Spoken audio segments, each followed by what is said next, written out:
ব্যারাকপুর শুধু নয়, পুরো ব্যারাকপুর লোকসভায় প্রায় 7-0 করে ফেলেছেন অর্জুন সিং।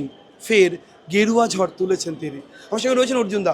অর্জুনদা, এই সাফল্য, এই গেরুয়া ঝড় পুরো ব্যারাকপুর, পুরো মহকুমা একেবারে উড়িয়ে দিলেন। এটা কিভাবে সম্ভব হলো? দেখুন, মানুষ এই সরকারের কুশাসনের বিরুদ্ধে হয়ে গেছে। মমতা ব্যানার্জির উপরে বিশ্বাস নেই মানুষের, ভারতীয় জনতা পার্টির উপরে বিশ্বাস, মোদিজির কথার উপরে বিশ্বাস। মোদিজি যে প্রতিশ্রুতি দিয়েছেন ভারতবর্ষে মানুষ সেটা দেখে।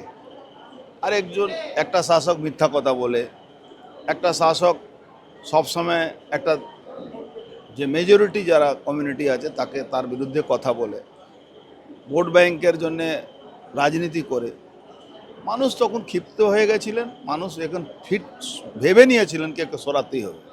যে সোমনাথ শ্যাম একটা সময় দাপট ছিল, তাকে দেখছি গায়ে কাদা ছুটছে, এদের অবস্থা কি?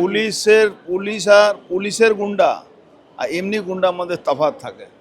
অর্জুন সিং বরাবরই তার দর্থহীন ভাষায় আক্রমণ করেন বিরোধীদের। তিনি বলছেন পুলিশের গুন্ডার এমনি গুন্ডার মধ্যে তফাৎ রয়েছে। তিনি জানাচ্ছেন বিভিন্ন রকমের হুঁশিয়ারির কথা।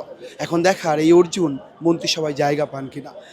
ক্যামেরায় প্রতিদিন কোনের সঙ্গে রমেন দাস, সংবাদ প্রতিদিন.in।